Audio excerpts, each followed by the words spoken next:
আজকে অত্র মসজিদে আমার সংক্ষিপ্ত জুমার খুতবার বিষয়বস্তু আল ঈমান বিল গায়ব,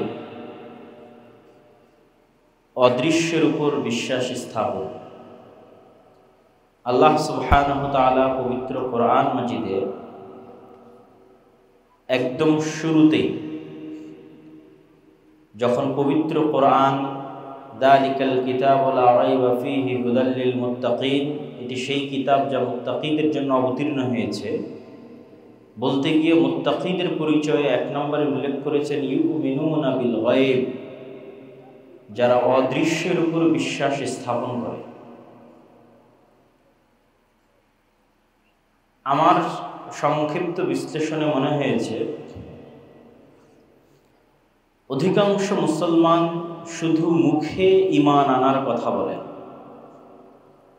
কিন্তু প্রকৃত অর্থে কেউই অদৃশ্যের উপর ইয়াকিন, অদৃশ্যের যে 6টি বিষয়ের উপর ঈমান রাখার কথা বলা হয়েছে, ইয়াকিনের কথা বলা হয়েছে, সেই ইয়াকিন অধিকাংশ মুসলমানের নাই। ইয়াকিন এমন এক স্তর যা বাস্তবে চোখে দেখার যে বিশ্বাস, সেটিকে বলা হয় ইয়াকিনের স্তর। যেমন আপনি জানেন যে আগুন জ্বালিয়ে দেয়, এটিও ইয়াকিনের স্তর নয়। যখন আপনার নিজের হাত আগুনে পুড়ে যাবে এবং আপনি বুঝবেন যে আগুনে পুড়লে কেমন লাগে, তখন যে এই বিষয়ের উপর আপনার বিশ্বাসটা অর্জন হবে যে আসলে আগুন পুড়িয়ে দেয়, এই কথাটার উপর তখনকার বিশ্বাসটা হচ্ছে ইয়াকিন। আপনি জানেন মক্কা মদিনা আছে, লন্ডন আছে, আমেরিকা আছে, কিন্তু কোনোদিন নিজে চোখে দেখেননি। বিশেষ করে যখন অডিও ভিডিও ছিল না, তখনকার যুগের কথা যদি বলি, তো আপনার বিশ্বাস ইয়াকিনের স্তরে পৌঁছে যাবে যখন আপনি নিজে চোখে যাবেন এবং দেখবেন, তখন যে বিশ্বাস সেটি ইয়াকিন। তো অদৃশ্যের বিষয়গুলোর প্রতি আল্লাহ সুবহানাহু ওয়া তাআলা এমন বিশ্বাসের কথা বলছেন, যেমন বিশ্বাস যেন মানুষ দেখে ফেলেছে অথবা হয়ে গেছে। হয়ে যাওয়া ঘটনার উপর, চোখের সামনে ঘটা ঘটনার উপর মানুষের যেমন বিশ্বাস থাকে, এই জন্য আল্লাহ সুবহানাহু ওয়া তাআলা পবিত্র কোরআন মাজিদে কিয়ামতের কথা বলতে গিয়ে সবসময় অতীতবাচক, পাস্ট টেন্স, যে কিয়ামত সংঘটিত হয়ে গেছে, এই ধরনের বাক্য এবং শব্দ ব্যবহার করেছে। মৃত্যু হয়ে গেছে, কেননা ভবিষ্যতের একটা ঘটনার বিষয়ে সন্দেহ থাকে। যে যেমন গত 16 বছর যে সরকার ছিল, মানুষ বলতো হ্যাঁ পড়তে পারে, এই পড়বে, এই বিদায় নিবে, কিন্তু এটা সন্দেহযুক্ত। আর এখন নিশ্চিত যে চলে গেছে নাই। এই চলে গেছে নাই এটা কতটা সত্য, আর চলে যাবে থাকবে না ওটা কতটা সত্য, দুটির মধ্যে অনেক পার্থক্য। তো মানুষ যদি এইভাবে মনে করে যে আমি একদিন মারা যাব, তাহলে এটা কোরআনের আলোকে বা ঈমান বিল গায়েবের যেই স্তরে বিশ্বাস দরকার, সেই স্তরের বিশ্বাস না। তাহলে মানুষের কোন স্তরের বিশ্বাস লাগবে? যে আমি মারা গেছি, কিয়ামত হবে, এই স্তরের বিশ্বাসে কোনো কাজ হবে না। কিয়ামত সংঘটিত হয়ে গেছে, এই স্তরের বিশ্বাস দরকার। এবং এগুলো অবাস্তব নয়। আপনি যদি এখন বসে কল্পনা করেন যে 2025, 26, 27 এভাবে গুনতে গুনতে 2099, তারপরে 2100, তো 2100 সালের পৃথিবীতে আমরা আজকে এখানে যারা বসে আছি কেউই নাই। এটাই সত্য যে পৃথিবীতে যখন 2100 সাল আসবে, তখন আমাদের যে গড় আয়ু, আমরা যারা এখানে আজকে উপস্থিত আছি তারা তখন কেউ নাই। তাহলে আমরা কি মারা গেছি। এবং এইরকমই কোনো এক সময় কিয়ামত সংঘটিত হবে, বিচার হবে, জান্নাত জাহান্নামের ফায়সালা হবে।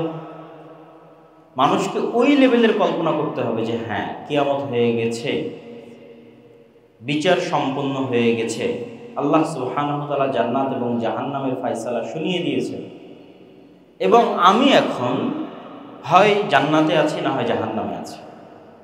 এটা হলো মানুষের এমন একটা ঠিকানা যার পরে আর হবে বলে কিছু নাই, তার আগ পর্যন্ত সব হয়ে গেছে। তো আপনি যদি কল্পনা করেন যে আল্লাহ সুবহানাহু ওয়া তাআলার দয়ায় আপনি এবং আমি জান্নাতে চলে গেছি, অতীত কল্পনা, মৃত্যু হয়ে গেছে, কবর সম্পূর্ণ হয়েছে, কিয়ামত সংঘটিত হয়ে গেছে, বিচার সম্পূর্ণ হয়ে গেছে, আমি এবং আপনি এখন জান্নাতে আছি, জান্নাতে চলে গেছি। তারপরেও জান্নাতের যে স্তরভেদ, জান্নাতের যে ফ্যাসিলিটি, যে সুযোগ সুবিধা, দুনিয়ার সুযোগ সুবিধার সাথে জান্নাতের সুযোগ সুবিধার আসমান এবং জমিন পার্থক্য। যেমন দুনিয়াতে একটা মসজিদে আমরা গেলাম যেখানে এসি আছে, এই মসজিদে আসলাম এখানে এসি নাই, এটা দুনিয়ার সুযোগ সুবিধার পার্থক্য। দুনিয়াতে আর একটা মসজিদে যাব যেখানে ফ্যানও নাই, বিদ্যুৎও নাই, কারেন্টও নাই। দুনিয়ারই একটা মসজিদে যাব যেখানে হয়তো টাইলস আছে, এমন টাইলস যা রোদেও ঠান্ডা থাকে। এগুলো দুনিয়াবি সুযোগ সুবিধাগত পার্থক্য। এর চাইতে বড় পার্থক্য তৈরি হবে জান্নাতে।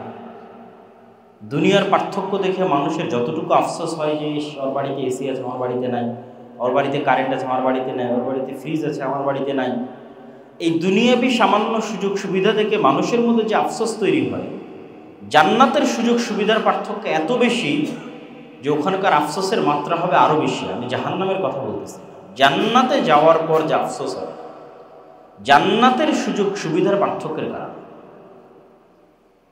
আমাদেরকে যদি সর্বনিম্ন স্তরের জান্নাত দেওয়া হয় তাহলে তার প্রশস্ততা আসমান এবং জমিনের সমান, তথা একজন ব্যক্তির রাজত্বই থাকবে আসমান এবং জমিনের সমান। এই 1-2 কাঠা নয়, সমগ্র পৃথিবী আল্লাহ সুবহানাহু ওয়া তাআলা তাকে দিয়ে দেবে। কিন্তু তারপরও আফসোস, একটা সুবিধাগত পার্থক্য বলি, যে জান্নাতের একটা ফ্যাসিলিটিগত পার্থক্য।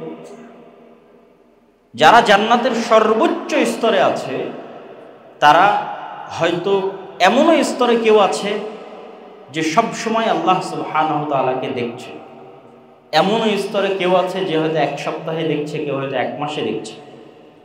আর আমরা হয়তো এমন সর্বনিম্ন স্তরে আছি যেখানে মাসকে মাস, বছরকে বছর পার হয়ে গেলেও আল্লাহ সুবহানাহু ওয়া তাআলার সাক্ষাৎ হয় না, দেখা হয় না।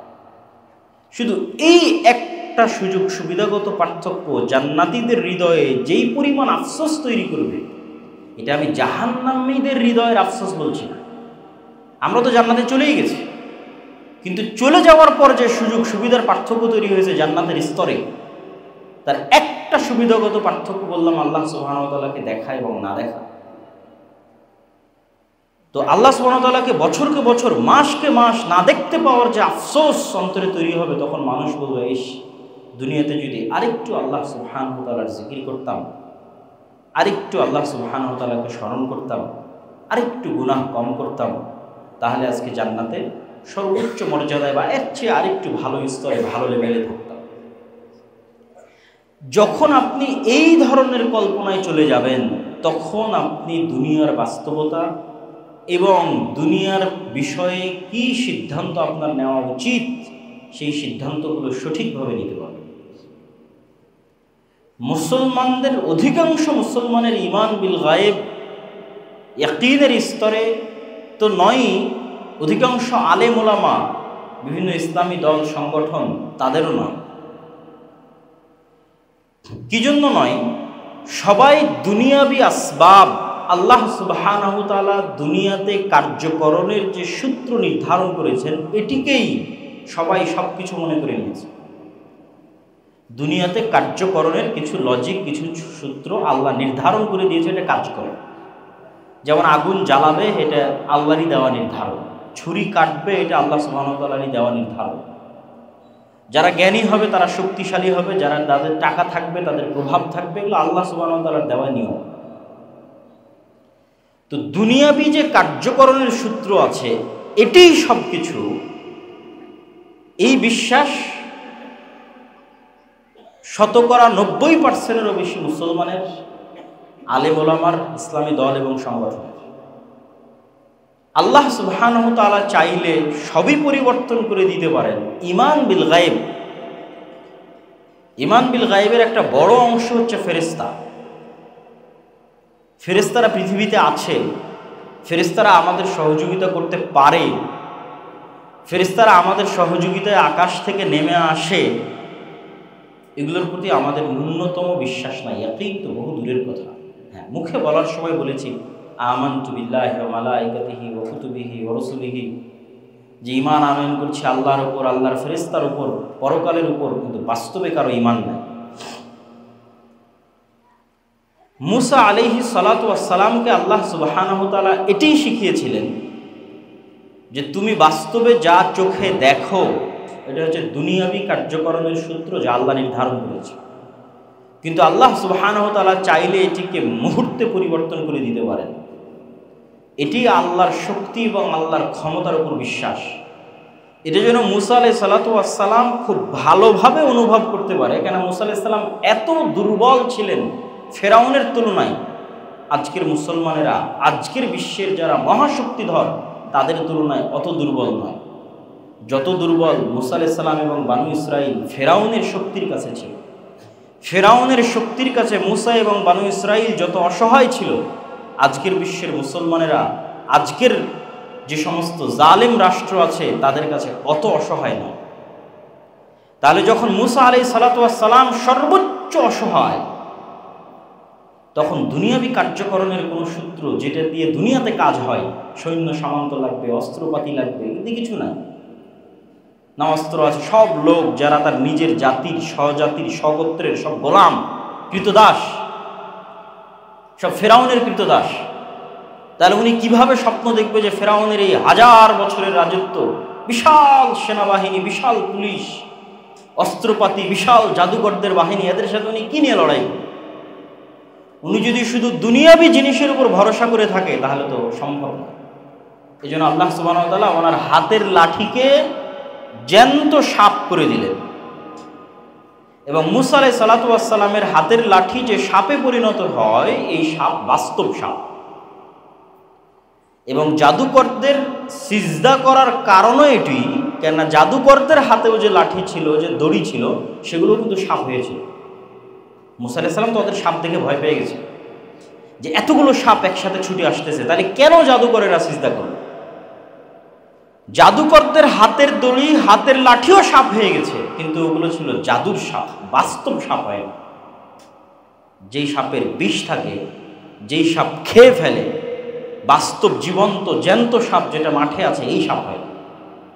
কিন্তু মুসা আলাইহিস সালাম যখন তার লাঠি ছেড়ে দিয়েছে, তখন এই লাঠিটা বাস্তব সাপে পরিণত হয়ে গেছে। তখন জাদুকরেরা বলছে তো জাদু নয়। আর একটা লাঠিকে বাস্তব সাপে পরিণত করা তো পৃথিবীতে কারো পক্ষেই সম্ভব নয়। তখন তারা সিজদায় অবনত হয়েছে যে না, ইনি আল্লাহ সুবহানাহু ওয়া তাআলার রাসূল।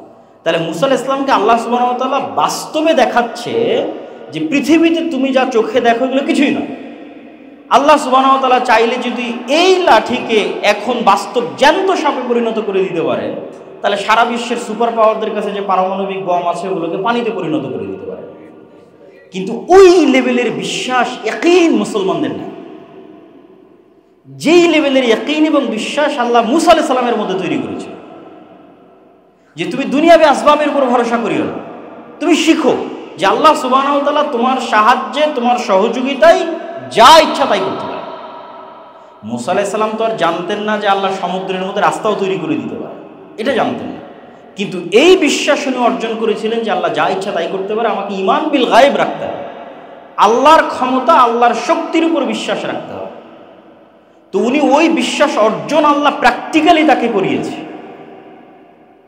যখন তিনি ওই লেভেলের বিশ্বাস প্র্যাকটিক্যালি অর্জন করেছেন, তখন ফেরাউনের এই শক্তি, সামর্থ্য, এই সেনাবাহিনী তার কাছে কিছুই মনে হয়। উনি তখন বিন্দুমাত্র টলেননি। তখন তার আল্লাহ ভরসার প্রতিদান হিসেবে আল্লাহ সুবহানাহু ওয়া তাআলা সমুদ্রের মধ্যে রাস্তাও তৈরি করে দিয়েছে।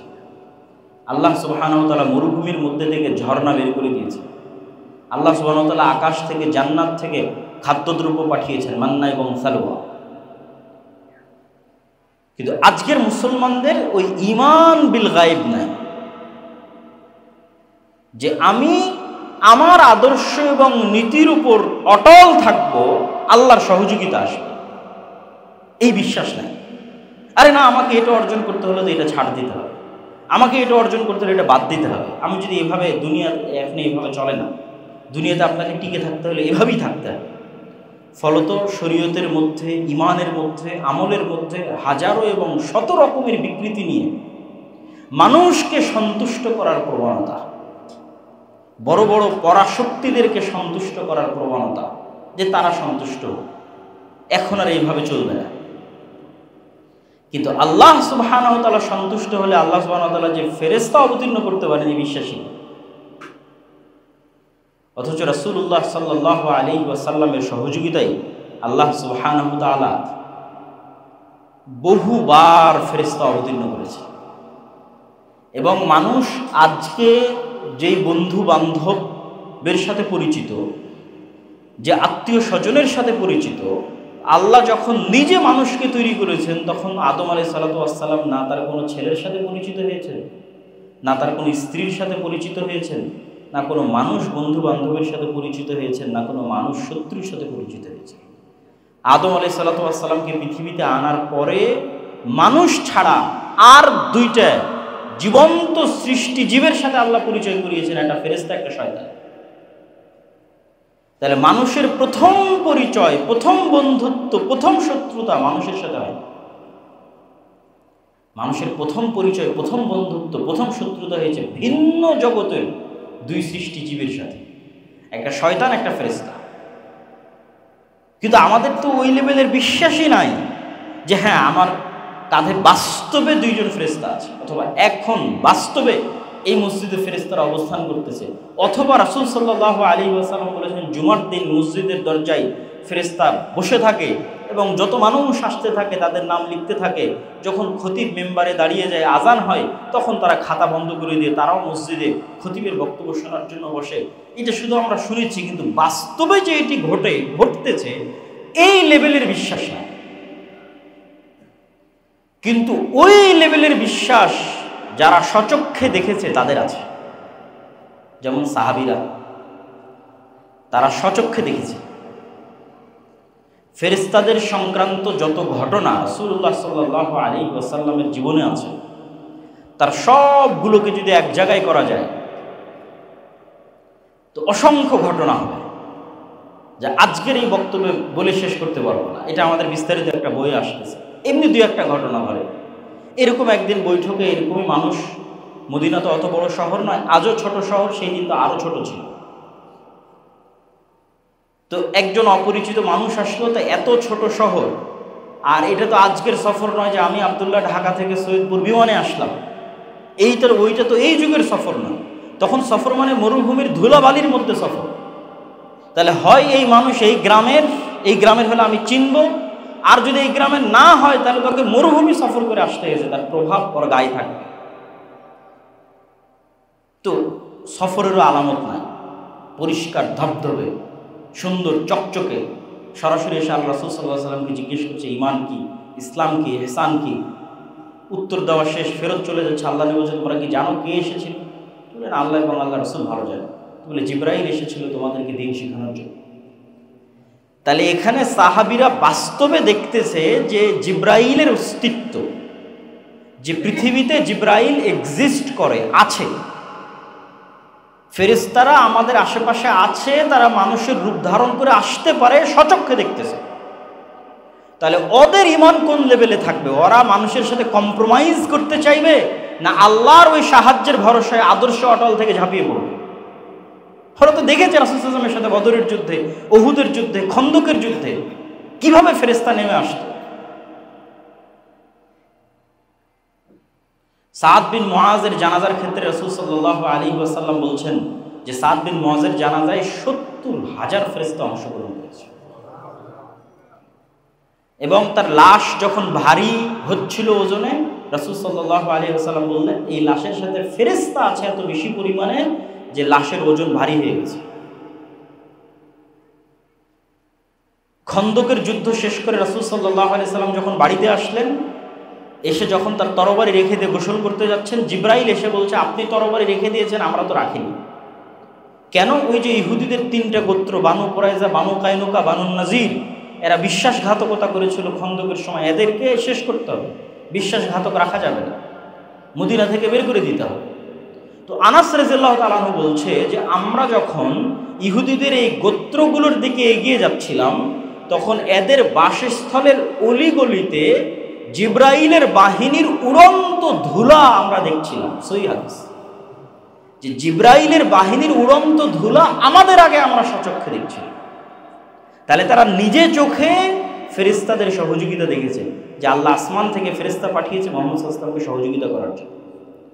তাহলে ওদের ঈমান কোন লেভেলের? ঈমান বিল গায়ব, যে ফেরেশতা আছে, ফেরেশতা আমাদের হিসাব লিখছে এবং ফেরেশতারা আমাদের সাহায্যে পৃথিবীতে নেমে আসতে পারে। এরকম কত অসংখ্য হাদিস, একের পর এক বলতে থাকলে হাদিস শেষ হবে না, শুধু ফেরেশতা সংক্রান্ত হাদিস। কিন্তু আপনি মুসলমানদের কাছে যান, আলেম ওলামাদের কাছে যান, সবাই দুনিয়াবি আসবাবের উপর ভরসা করে আছে। কারো আল্লাহ সুবহানাহু ওয়া তাআলার শক্তি, ক্ষমতা এবং গায়েবের উপর বিশ্বাস নাই এবং অটল ঈমান নাই। এরকম 50টা মানুষও যদি তৈরি হয়, যাদের এরকম 50টা মানুষও যদি তৈরি হয় যাদের ব্যাটারি আছে নাকি? আছে, আচ্ছা।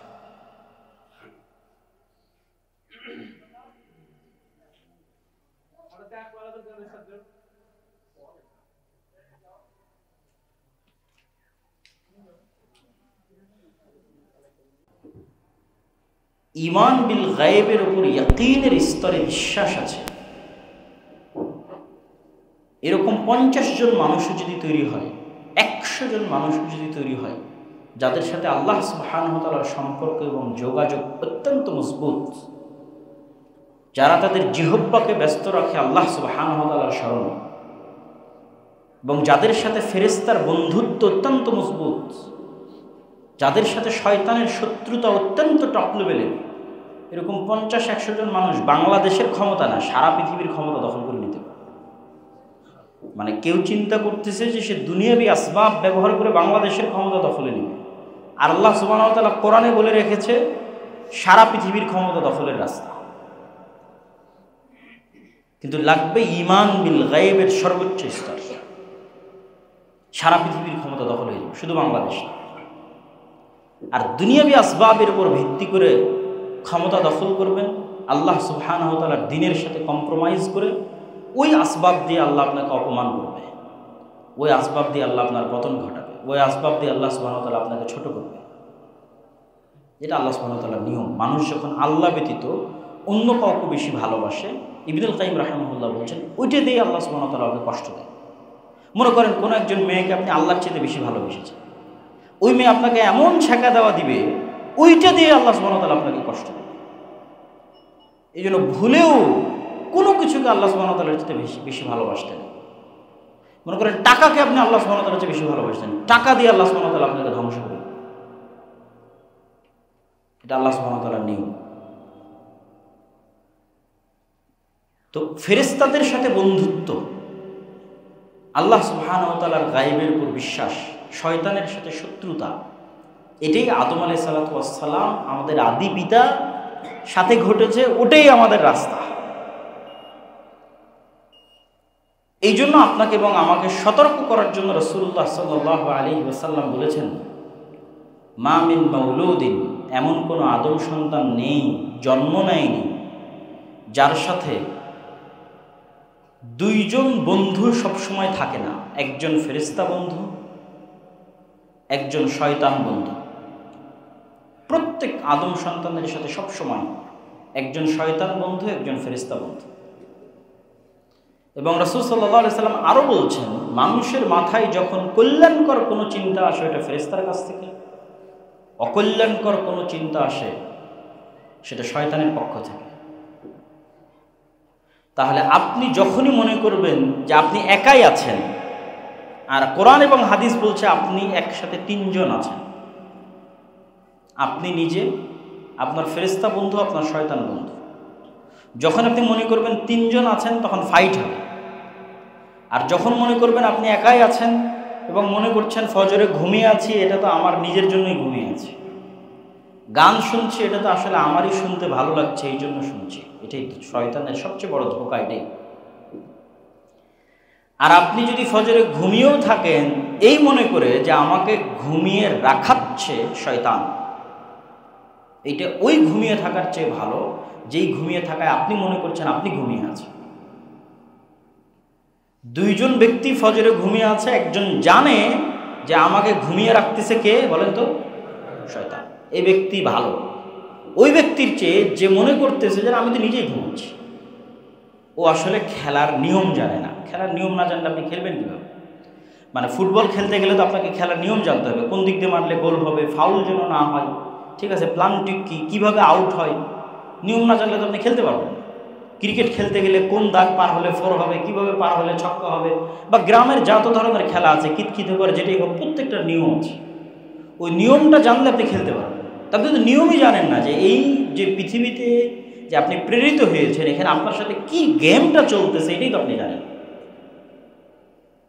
আর যদি ন্যূনতম এই জ্ঞানটুকু আপনার কাছে থাকে যে না আমি একা না, একসাথে 3 জন, আমার সাথে একজন শয়তান আছে, একজন ফেরেশতা আছে, তাহলে অন্তত আপনি খেলার নিয়মটা শিখেছেন।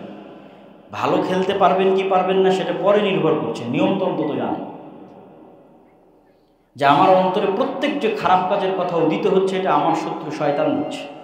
এখন আমি শয়তানের কথা শুনবো না সেটা আমার ডিসিশন, কিন্তু এটা আমার ডিসিশন নয়, এটা শয়তান আমাকে করতে বলতেছে। আর প্রত্যেক যে কল্যাণকর কাজের কথা আমার মনে উদিত হচ্ছে এটা আমার বন্ধু ফেরেশতা ইলহাম হিসেবে আমাকে দিচ্ছে। আমি নিব কি নিব না, গ্রহণ করব কি করব না, সেটা আমার সিদ্ধান্ত। এবং এগুলো বানিয়ে বলতেছি না, রাসূল সাল্লাল্লাহু আলাইহি ওয়াসাল্লামের হাদিসে স্পষ্ট আছে।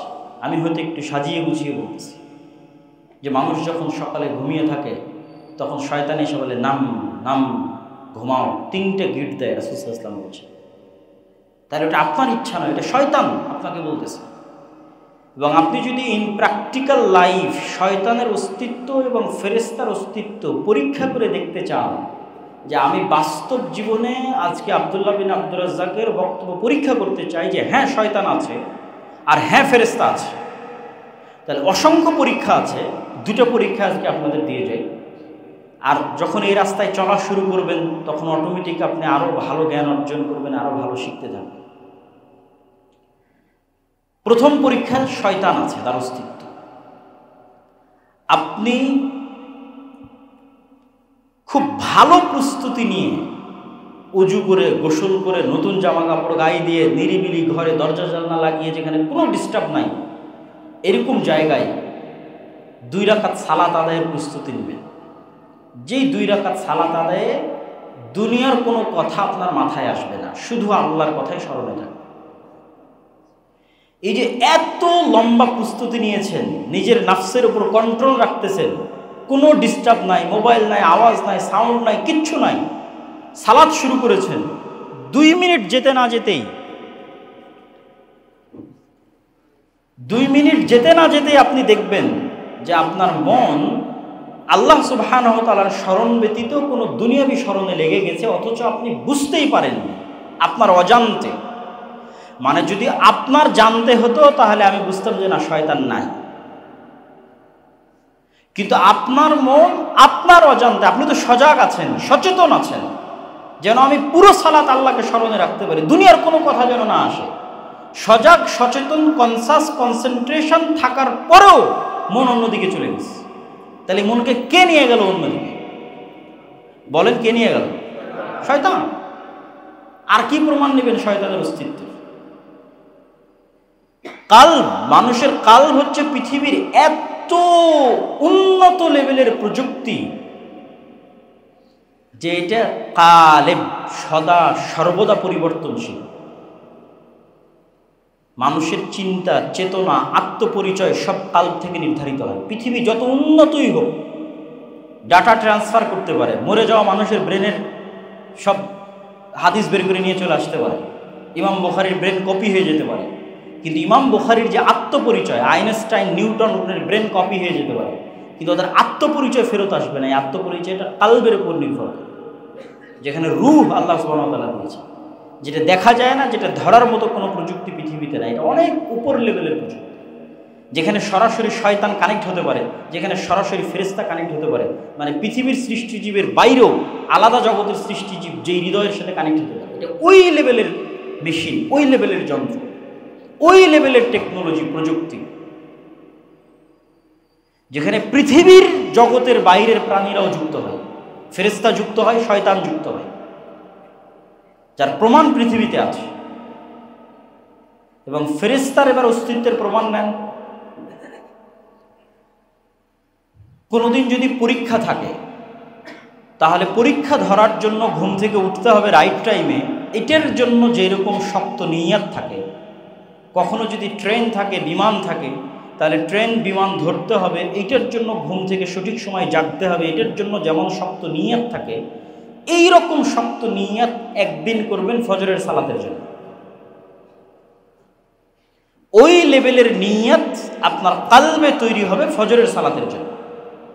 এবার আপনাকে আমি দেখাবো যে এই পৃথিবীতে ফেরেশতা আছে।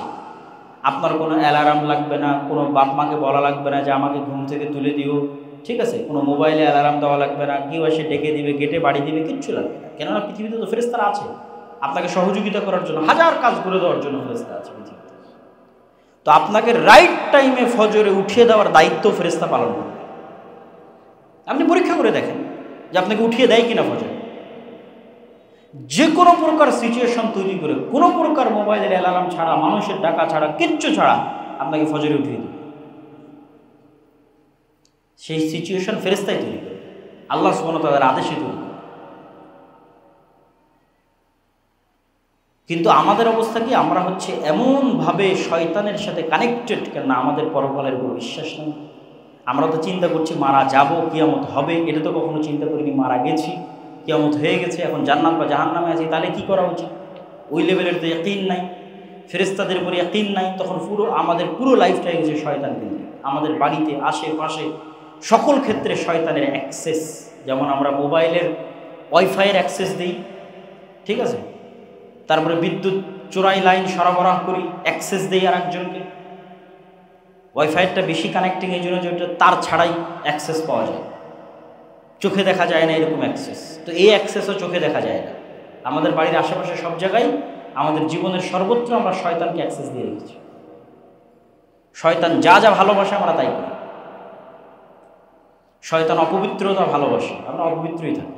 কেউ পেশাবের যত্ন নেয় না, পেশাব ছিটে না আসুক সেই দিকে খেয়াল করে না। অজু অবস্থায় থাকতে হবে সেই মর্মে কোনো সচেতনতা নেই। সালাতবিহীন জীবন, এটা তো শয়তানের জন্য সবচেয়ে সুবর্ণ সুযোগ। কুকুর শ্রীগালের মতো জীবন, সালাতবিহীন জীবন। তাহলে তো 24 ঘন্টা আমার আশেপাশে শয়তান আছে। বাড়িতে ঢোকার সময় সালাম নাই, খাওয়ার সময় বিসমিল্লাহ নাই, জিকির নাই, তাহলে কন্টিনিউয়াস আমি শয়তান হিসেবে জীবনযাপন করতেছি, শয়তানের গোলাম হিসেবে, শয়তানের দাস হিসেবে। আর যদি আমি আল্লাহ সুবহানাহু ওয়া তাআলার সাথে কানেক্ট হতে চাই, সঠিক রাস্তায় থাক, তাহলে তো আপনি যখন শয়তানের সাথে আছেন তখন আপনি সঠিক রাস্তায় ফিরবেন কিভাবে? সহযোগিতাকারী বন্ধুই তো নাই। বন্ধু থাকলে না সে আশেপাশে ব্রেনের মধ্যে মাঝে মধ্যে ভালো কথা দিবে, তাহলে কিছু ভালো কাজ করার উৎসাহ তৈরি হবে। তো সব শত্রুকে বন্ধু করে রেখেছি, ভালো কাজের ইচ্ছা তৈরি হবে কোথায়? তৈরি হবে না ইচ্ছা, অন্তর মারা গেছে, মৃত অন্তর। আর যখন আশেপাশে ফেরেশতাকে অ্যাক্সেস দিবেন, পবিত্র ফেরেশতারা পবিত্র, এরা পবিত্রতা ভালোবাসে। রাসূল সাল্লাল্লাহু আলাইহি ওয়াসাল্লামের মুখের স্বাভাবিক গন্ধ ফেরেশতা সহ্য করতে পারত না, আপনার বিড়ির গন্ধ কিভাবে সহ্য করবে বলেন? রাসূল সাল্লাল্লাহু আলাইহি সাল্লামের মুখের পবিত্র গন্ধ ফেরেশতাদের কষ্ট হতো, এই কারণে বারবার রাসূল সাল্লাল্লাহু আলাইহি সাল্লামকে বলতো আপনি মিসওয়াক করেন, মিসওয়াক করেন, মিসওয়াক করেন। আল্লাহ নবী বলছে তোমরা কেউ পেঁয়াজ রসুন খেয়ে মসজিদে আসবে না, ফেরেশতাদের কষ্ট হয়। আপনি যদি সারাদিন বিড়ি সিগারেটের মধ্যে আছেন, তাহলে আপনার আশেপাশে ফেরেশতা আসবে? তাহলে আপনার আশেপাশে সবসময় কে আছে? শয়তান আছে। তাহলে আশেপাশে শয়তান আছে এবং আপনিও শয়তানের বন্ধু হিসেবে আপনিও আস্ত একটা শয়তান পৃথিবীতে বসবাস করতেছেন, কিছুই করার নাই। আর যখন আপনি পবিত্র থাকবেন, সালাত আদায় করবেন, জিকির 24 ঘন্টার যে পরিবর্ধনের উপর আল্লাহ সুবহানাহু ওয়া তাআলা জিকির দিয়েছে। বাড়িতে ঢুকলে, বাড়ি থেকে বের হলে, গাড়িতে উঠলে, মসজিদে ঢুকলে, মসজিদ থেকে বের হলে, টয়লেটে প্রবেশ করলে, টয়লেট থেকে বের হলে, এগুলো প্রত্যেকটা তো আসলে শয়তানের বিরুদ্ধে এক একটা অস্ত্র, যুদ্ধাস্ত্র। যখন ওগুলো সবসময় আপনি ইউজ করবেন, তখন আপনার আশেপাশে সবসময় ফেরেশতা থাকবে। বাড়িতে রহমতের ফেরেশতারা থাকবে। এমনি আপনার ভালো কাজের মন তৈরি হবে, সালাত আদায় করতে মন চাইবে, কোরআন তেলাওয়াত করতে মন চাইবে। আর সবসময় শয়তান থাকলে বছরও কোনো দিন কোরআন পড়া হবে না। শয়তানের অস্তিত্বের আরেকটা প্রমাণ হচ্ছে কোরআন। কোরআন পড়ার আগে আল্লাহ বলছে আউযু বিল্লাহি মিনাশ শাইতানির রাজিম, শয়তান থেকে বাঁচতে চাও। কেন এই কোরআন শয়তান তোমাকে পড়তেই দিবে না। আপনি ফেসবুক চালান, ঘন্টার পর ঘন্টা চালাতে পারবেন। মুভি দেখেন, নাটক দেখেন, চায়ের স্টলে বসে টিভি দেখেন, ঘন্টার পর ঘন্টা দেখতে পারবেন। আসেন 5 মিনিট কোরআন পড়েন, ধৈর্য ধরে রাখতে পারবেন। কেন শয়তান কন্টিনিউয়াস, আপনার উপর শয়তানের প্রভাব এবং কন্ট্রোল সর্বোচ্চ পর্যায়ে আছে। সম্মানিত উপস্থিতি, গায়েবের প্রতি ঈমান মজবুত করা এবং পৃথিবীতে যে আমরা অবস্থান করছি এই পৃথিবীর অস্তিত্বটা পরকালের নিশ্চয়তার সাথে তুলনা করা এবং পৃথিবীতে আসলে খেলাটা কিভাবে চলতেছে শয়তান এবং ফেরেশতার অস্তিত্বের মাধ্যমে এটা অনুধাবন করা এবং সে অনুযায়ী আল্লাহ সুবহানাহু ওয়া তাআলার উপর আস্থা এবং বিশ্বাস রেখে ভালো বন্ধুদের একটা হচ্ছে ফেরেশতা, তাদের আরও নিকটবর্তী হওয়া, আল্লাহ সুবহানাহু ওয়া তাআলার আরও নিকটবর্তী হওয়া, এই রাস্তাগুলো অবলম্বনের মাধ্যমে ঈমান বিল গায়েবকে ইয়াকিনের স্তরে নিয়ে গেলে আপনার মধ্যে যেই শক্তি, যেই সামর্থ্য, যেই নেতৃত্ব, যেই প্রভাব তৈরি হবে, এটা শুধু বাংলাদেশ বিজয় করে ক্ষান্ত হবে না, বরং সমগ্র পৃথিবী বিজয় করতে পারবে। আল্লাহ সুবহানাহু ওয়া তাআলা আমাদেরকে সেই তৌফিক এবং সেই সুযোগ দান করুক, আল্লাহুম্মা আমিন। এবং আমাদের সবার অন্তরে নূর, আল্লাহুম্মা জাআল ফি কলবি নূরা, রাসূল সাল্লাল্লাহু আলাইহি ওয়াসাল্লাম দোয়া করতেন। ফেরেশতারা হচ্ছে নূরের তৈরি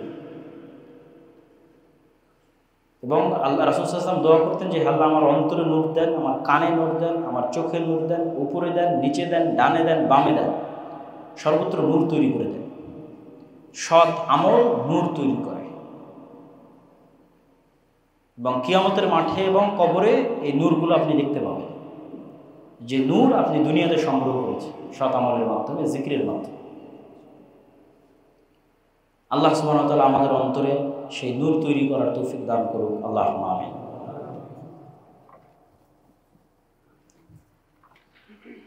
আলহামদুলিল্লাহ ওয়াহদাহু ওয়াসসালাতু ওয়াসসালামু আলা মান লা নাবিয়্যা বা'দাহ। আজকে আমরা যে মসজিদে এসেছি এই মসজিদ হচ্ছে বাইতুন নূর মসজিদ, যা আজকে প্রথম জুমার খুতবার মাধ্যমে উদ্বোধন হচ্ছে। রাসূল সাল্লাল্লাহু আলাইহি সাল্লামের হাদিস অনুযায়ী আল্লাহর সবচেয়ে পবিত্র জায়গা হচ্ছে মসজিদ এবং সবচেয়ে অপছন্দনীয় জায়গা হচ্ছে বাজার। কেন বাজারে দুনিয়াবি চাহিদা বেশি, মসজিদে দুনিয়াবি চাহিদা কম। মসজিদ পরকালের বেশি নিকটবর্তী আর বাজার দুনিয়ার বেশি নিকটবর্তী। তো মসজিদে আসলে এবং মসজিদে বসে থাকলে সালাত আদায় করার যতক্ষণ বসে থাকবে ততক্ষণ ফেরেশতা তার উপর দরুদ, তার রহমত এবং বরকতের জন্য আল্লাহ সুবহানাহু ওয়া তাআলার নিকট দোয়া করতে থাকবে। এবং মসজিদ ভিত্তিক সমাজ গড়ে তোলাই হচ্ছে মুসলমানদের কাজ। মসজিদের সাথে যে অন্তর যুক্ত থাকবে, এই যুক্ত থাকা অন্তর বিশিষ্ট মানুষকে তৈরি করাই তো মুসলমানদের কাজ। মসজিদ আবাদ করা, মসজিদকে ধরে রাখা এবং মসজিদ ভিত্তিক সমাজ তৈরি করা, এটাই সংগঠন। এর চেয়ে পাওয়ারফুল কোনো সংগঠন পৃথিবীতে আসেও নি, ভবিষ্যতেও আসবে না।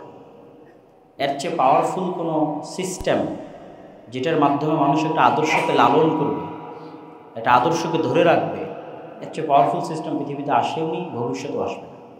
সেটা হচ্ছে ইসলামের আদর্শকে লালন করার জন্য মসজিদ ভিত্তিক সমাজ ব্যবস্থা গড়ে তোলা। তো যারা এই মসজিদ তৈরির উদ্যোগ নিয়েছে এবং এই পর্যন্ত আসতে পেরেছে, আমি কিছু যুবকদেরকে চিনি, তারাই হয়তো মূল উদ্যোক্তা। তো তারা এত বড় সাহস করেছে এবং এই পর্যন্ত আসতে পেরেছে। আমি অত্র এলাকাবাসীকে উদাত্ত আহ্বান জানাবো যে আপনারা আপনাদের সর্বোচ্চটা এই মসজিদের কাজে এবং আল্লাহ সুবহানাহু ওয়া তাআলার সন্তুষ্টির জন্য সহযোগিতা করার চেষ্টা করবেন, আল্লাহুম্মা আমিন। কিয়ামতের মাঠেও টাকা কাজে আসবে, যেমন দুনিয়াতে টাকা কাজে আসে। দুনিয়াতে বিপদে পড়ে গেলেই দেখবেন যে টাকা কাজে আসে। অসুখ হলে টাকা লাগে, কেস কোর্ট কাচারি মামলাতে পড়লে টাকা লাগে, ঠিক আছে, অফিস আদালত বিভিন্ন জায়গায় কাজ পার করে নেওয়ার জন্য টাকা লাগে, বিপদে আপদে টাকা লাগে। কিয়ামতের মাঠেও যখন বিপদে পড়বেন তখন টাকা লাগবে, কিন্তু তখন তো আর নতুন করে টাকা তৈরি হবে না। এখন পাঠিয়ে রাখলে সেটা তখন কাজে। যেমন আপনি দুনিয়ার মেয়ের বিবাহের জন্য বিপদ আপদে সেই জন্য ব্যাংকে জমা রাখতেছেন না, তো পরকালীন বিপদ আপদ তো আছে, সেই ব্যাংকে কে জমা রাখবে? ওইটা তো আর তখন তৈরি হবে না, কিয়ামতের মাঠে তো আর তৈরি হবে না। কিন্তু পরকালে কিন্তু মানুষ যে কোনো সময় বিপদে পড়ে যাবে। কত গুনাহ করেছেন, কতজনকে গালি দিয়েছেন, গীবত দিয়েছেন, কি করেছেন, ঠিক মতো সালাত আদায় করেন, অমুক তুমুক অসংখ্য বিপদ। ওগুলো কাভার দিবে কি? ওগুলো কাভার দেওয়ার জন্য প্রচুর পরিমাণে ব্যাংকে টাকা জমা রাখতে হবে, পরকালের ব্যাংক, যাতে আল্লাহ সুবহানাহু ওয়া তাআলার নিকটে। আর আল্লাহর কাছে জমা রাখার সবচেয়ে বড় ফায়দা হচ্ছে ব্যাংকে আর আপনাকে কত পার্সেন্ট লাভ দেবে। আর আল্লাহ সুবহানাহু ওয়া তাআলা ওটাকে 1 গুণ, 10 গুণ, 700 গুণ এবং চাইলে তার চেয়েও বেশি বাড়াতে থাকবে। একটা টাকাকে আল্লাহ সুবহানাহু ওয়া তাআলা এভাবে কিয়ামত পর্যন্ত বাড়াতেই থাকে। তাহলে যখন আপনার পরকালের ব্যাংকে ভালো পরিমাণ অ্যামাউন্ট আছে, মানে আপনি কোটি কোটি টাকার মালিক কিয়ামতের মাঠে, তাহলে এখন শত শত পাওনাদার যদি চলে আসে, কখন কার গীবত করেছেন, কখন কাকে গালি দিয়েছেন, কখন কোথায় নামাজ ছুটে গেছে, তখন এই সমস্ত দানের নেকি দিয়ে তখন ওই সমস্ত গুনাহগুলো, ইবাদতের কমতিগুলো কভার হবে। এবং যদি দান ভালো পরিমাণ থেকে থাকে, শেষ না হয়, তাহলে দানের নেকির বদৌলতে আপনি জান্নাতে চলে যাবেন। এই জন্য আল্লাহ বলেছে যে সালাত দিয়ে, হজ দিয়ে, এগুলো দিয়ে বাক্য ব্যবহার করা আছে জান্নাত পাওয়া যায়। আর দান এবং শহীদ, এই দুইটার ক্ষেত্রে বলা আছে জান্নাত কেনা যায়, কেনার মালিকানা। আর একটা যে আমি দিলাম, দান করলাম, দুইটার মালিকানা ভিন্ন রকম। যে আমি আমার নিজের অর্জিত টাকা দিয়ে জমি কিনেছি, আর একটা হচ্ছে না আপনাকে কেউ হেবা সূত্রে দান করে দিল, দুটোর মধ্যে অনেক পার্থক্য। তাহলে কেউ যদি শহীদ হয়ে যায়, ও জান্নাত কিনে নিয়েছে। আর কেউ যদি ব্যাপক পরিমাণ আল্লাহ সুবহানাহু ওয়া তাআলার রাস্তায় দান করে, তো ও জান্নাত কিনে নিয়েছে। আল্লাহ সুবহানাহু ওয়া তাআলা তার কাছে জান্নাত বিক্রি করেছে। এই জন্য আল্লাহ মানুষকে আহ্বান করেছে যে তোমরা তো দুনিয়াতে ব্যবসা করছো, আমার সাথেও ব্যবসা করো। হাল আদুল্লুকুম আলা তিজারাতিন তুনজিকুম মিন আযাবিন নার। দুনিয়ার ব্যবসা তো আমরা ভালো বুঝি, আল্লাহ ব্যবসা করার জন্য প্রস্তুত আছে। আল্লাহ বিক্রি করবেন জান্নাতের জায়গা, আর আপনি কিনবেন জান্নাতের জায়গা। আল্লাহ সুবহানাহু ওয়া তাআলার সাথে ব্যবসা হবে, এবং এটি অতি লাভজনক ব্যবসা। এই ব্যবসায় কোনো লস নাই। পৃথিবীর ব্যবসায় লস হতে পারে, আল্লাহ নিজে এটাকে ব্যবসা হিসেবে তুলে ধরেছে। এবং ক্রয় বিক্রয় শব্দ ব্যবহার করা আছে। আমি বানিয়ে ক্রয় বিক্রয় বলছি তা না, আল্লাহ নিজে বলেছেন ক্রয় বিক্রয়, আমি বিক্রি করব, তোমরা কিনবা। এই মসজিদের কাছে সহযোগিতা স্বরূপ দান করবেন, এটা উদাত্ত আহ্বান। আর যেহেতু এই সমস্ত অঞ্চলে আমাদের আশা খুব কম হয়, তো আমাদের সাথে স্থায়ী যোগাযোগের মাধ্যমই হচ্ছে মাসিক আল ইতিসাম। আমি নিজে মাসিক আল ইতিসামে নিয়মিত সম্পাদকীয় লিখি, প্রতি মাসে 2টা প্রবন্ধ যায় নিয়মিত, তো আমারই লেখা থাকে 3টে নিয়মিত। এবং সম্পাদকীয়গুলোতে সমসাময়িক বিভিন্ন ইস্যু, যেমন এই মাসেরটাতে আছে জাতিসংঘের মানবাধিকার কমিশন, সামনের মাসে আসতেছে বাংলাদেশে বর্তমান সরকারের আমলে এনজিওদের যে বাংলাদেশের পুরো অর্থনীতিকে গ্রাস করা এবং পুরো শিক্ষা ব্যবস্থাকে গ্রাস করার যে চক্রান্ত, যেটা প্রাথমিক বিদ্যালয়ে গানের শিক্ষক নিয়োগের মাধ্যমে এই সরকার প্রমাণ করতে যাচ্ছে, যেটার আমরা সর্বোচ্চ প্রতিবাদ জানাচ্ছি। এবং আমরা এটিও বলতে চাচ্ছি যে যদি এটি প্রতিবাদের মাধ্যমে বন্ধ করা সম্ভব না হয়, তাহলে প্রাথমিক স্কুলে সন্তান পাঠানো হারাম হিসেবে গণ্য হবে। ভিক্ষা করে হলেও প্রাথমিক স্কুলের পাশে সুন্দর আর একটা ইসলামিক স্কুল, ইসলামিক মাদ্রাসা তৈরি করতে হবে, যেখানে কোরআন হাদিস থেকে শুরু করে ইংরেজি, বাংলা, গণিত, সায়েন্স সবই উন্নত মানের শেখানো ইনশাআল্লাহ। তো এই বিষয়ের সম্পাদকীয় আসতেছে সামনের মাসে। তো এই যে মাসিক আল ইতিসামটা প্রতি মাসে আপনাদের কাছে থাকা উচিত, এই মসজিদে আসা উচিত। আরও যারা বিভিন্ন অঞ্চল থেকে আজকে এখানে এসেছেন, তাদেরকেও সংগ্রহ করার উদাত্ত আহ্বান জানাবো। আর সর্বোপরি মসজিদ ভিত্তিক মক্তব নিয়ে আমাদের যে কার্যক্রম চলে, সেটির সাথে যুক্ত হওয়া। এবার আমাদের মক্তব প্রতিযোগিতা জাতীয় পর্যায়ে টিভি চ্যানেলে আয়োজিত হতে যাচ্ছে, যদি আল্লাহ সুবহানাহু ওয়া তাআলা কবুল করে ইনশাআল্লাহ। সেখানে আপনাদের ছেলেমেয়েরাই পারফর্ম করবে। গ্রামের একদম পাড়াগা থেকে উঠে আসা মক্তবের ছেলেরা প্রতিযোগিতায় অংশগ্রহণ করে টিভি চ্যানেল পর্যন্ত, জাতীয় পর্যায় পর্যন্ত চলে যাচ্ছে আলহামদুলিল্লাহ। তো এইটির সাথে যুক্ত হওয়া এবং এই প্রতিযোগিতাগুলোতে অংশগ্রহণ করা, এটিকে আপনাদের দাওয়াতি কাজের বড় একটা মাধ্যম হিসেবে গ্রহণ করতে পারেন। আমাদের ট্রেনিংয়ের ব্যবস্থা আছে, যাতায়াত খরচও আমরা দিই, থাকা খাওয়া খরচও আমরা দিই, শুধু পাঠানো আপনাদের কাজ, যিনি মক্তবে শিক্ষক হবেন তাকে। আর সর্বশেষ সালাফি কনফারেন্সের দাওয়াত দিচ্ছি আগামী 6-7 নভেম্বর রাজশাহীতে। দেশ বিদেশের আলেম ওলামা থাকবে, পাকিস্তান, ভারত, সৌদি আরব, 3 দেশের আলেম ওলামা থাকবে, বাংলাদেশের তো থাকবেই, আর আমরা তো থাকবোই ইনশাআল্লাহ। তো সালাফি কনফারেন্সের দাওয়াত, সালাফি কনফারেন্সের কিছু ফেস্টুনও হয়তো আজকে আছে, যারা বিভিন্ন অঞ্চল থেকে এসেছেন তাদেরকে ফেস্টুনগুলো নিয়ে যাওয়ার জন্য অনুরোধ জানাবো। আর সকলকে অংশগ্রহণ করার আহ্বান জানাবো। যদি কোনো মতে রাজশাহীটা মিস হয়, তাহলে দিনাজপুরেরটা যেন মিস না হয়, যেটা ফেব্রুয়ারির সম্ভবত 6 তারিখ মাসিক আল ইতিসামের পিছনের পৃষ্ঠে দেওয়া আছে। দিনাজপুর জামিয়া সালাফি কনফারেন্সে অথবা রাজশাহী জামিয়া সালাফি কনফারেন্সে অথবা দুইটাতেই অংশগ্রহণের উদাত্ত আহ্বান জানাচ্ছি এবং আজকের বক্তব্য এখানেই শেষ করছি। রাসূল সাল্লাল্লাহু আলাইহি ওয়াসাল্লামের প্রতি আমরা দরুদ পড়ি। ইয়া আইয়ুহাল্লাযীনা আমানু সাল্লু আলাইহি ওয়া সাল্লিমু তাসলিমা। আল্লাহুম্মা সাল্লি আলা মুহাম্মাদ ওয়া আলা আলি মুহাম্মাদ কামা সাল্লাইতা আলা ইব্রাহিম ওয়া আলা আলি ইব্রাহিম ইন্নাকা হামিদুম মাজিদ। আল্লাহুম্মা বারিক আলা মুহাম্মাদ ওয়া আলা আলি মুহাম্মাদ কামা বারাকতা আলা ইব্রাহিম